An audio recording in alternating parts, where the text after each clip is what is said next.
Welcome, and congratulations on starting your new job as a radiation tech here at Inscuto Memorial Hospital. My name is Peyton Rather, and I am an occupational health specialist. Today, during this quick orientation lecture, we will go over the basics of ionizing radiation, how harmful it can be, and how to protect yourself from it as you work. Let's get started. Here is a brief overview of what we will talk about today. First, what is ionizing radiation? We'll talk about the physics of ionizing particles and common radiation sources. Next, we'll talk about a little bit of the pathophysiology of ionizing radiation, including the dose-dependent relationship and the severity of effects that ionizing radiation can cause. And finally, we'll talk about how you, as a radiology technician, can stay safe working around ionizing radiation. So let's first define what radiation is. Radiation is energy emitted from a body or source that is transmitted through an intervening medium or space and absorbed by another body. Radiation is classified as being either non-ionizing or ionizing. Non-ionizing radiation has a longer wavelength and lower frequency, and thus a lower energy. Ionizing radiation has short wavelengths, high frequency, and thus higher energy. Ionizing radiation has sufficient energy to produce ions in matter at the molecular level. If that matter is a human, then significant damage can result, including damage to DNA and denaturation of proteins.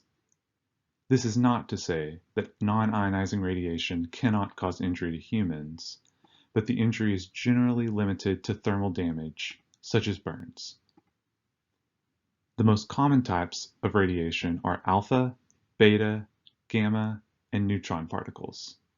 Alpha radiation can be stopped by a piece of paper. Beta radiation can be stopped by a layer of clothing or aluminum, and gamma rays by denser material, such as concrete or lead. Spent nuclear fuel does emit neutron radiation. However, in storage, neutron radiation levels are generally lower than the detection can read due to the greater shielding, so this is not a common source of radiation. What are the common sources of radiation? Today, nearly half of the exposure of the United States population to radiation sources comes from common medical sources, like from the use of X-rays and CT scans that are used to diagnose injuries and diseases in patients. Drugs with radioactive materials, known as radiopharmaceuticals, like the contrast that is used in medical scans, are also used to diagnose some diseases. The majority of background radiation is from radon, a colorless and odorless gas that comes from the decay of radium, which is present in rocks and soils. Most of our exposure to naturally occurring radiation is from indoor radon. Since radon gas emits alpha particles, inhaling it can cause cancer. Radon can get into buildings by seeping in from the ground through cracks and other openings found in floors and walls. Accumulated radon in buildings can pose a serious health hazard.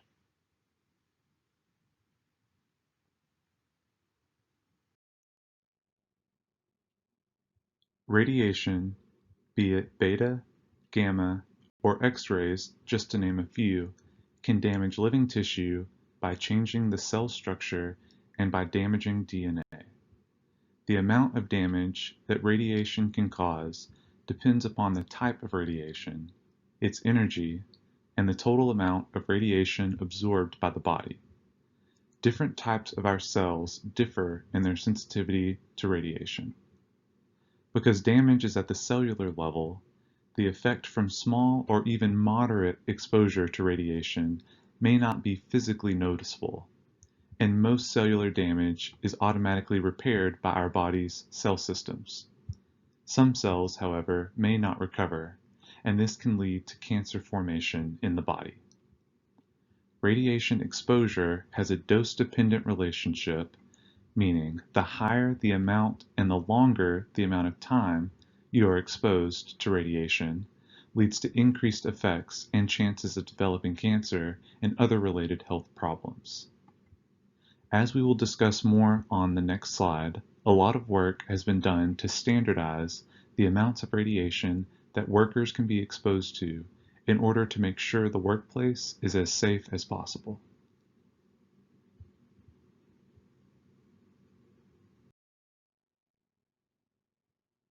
So here to the left, you can see the common relative doses from radiation sources that a typical person might be exposed to. But each of you, as radiation technicians, will have a higher likelihood of being exposed to potentially more radiation than the general public would.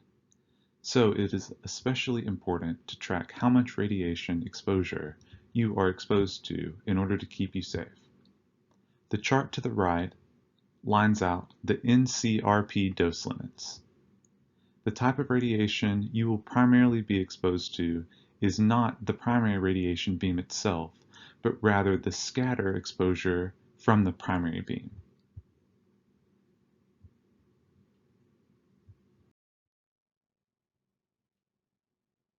Being around radiation is part of your job, but that doesn't mean that you should have to be exposed to higher amounts of radiation than the general public.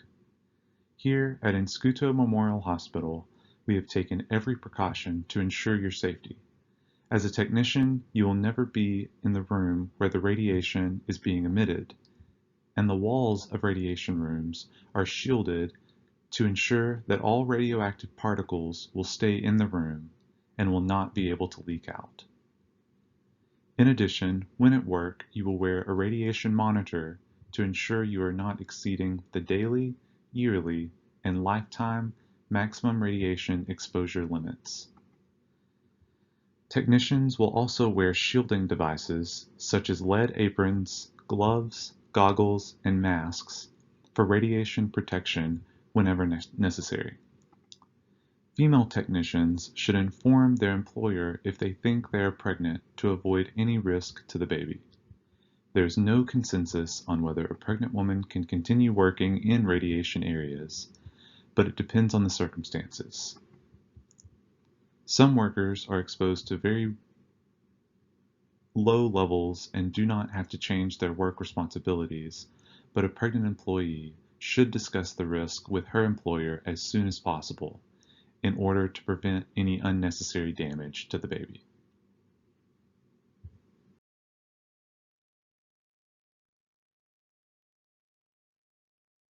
So what to do if you are exposed to a high amount of radiation? It is extremely rare that you would be exposed to harmful amounts of radiation on the job, but if you are, it is extremely important to know how to react in these situations. If you are exposed to radiation, or if you think that you have been exposed to a higher amount than normal of radiation limits, it is extremely important to contact your supervisor immediately. This includes if your radiation monitor is reading abnormally high. Our upper limits of daily, yearly, and lifetime radiation exposure are extremely conservative in order to best keep you safe. But if they are reading high, we will do everything that we can in order to accommodate this. Thank you so much for attending this presentation, and welcome to the Inscuto family.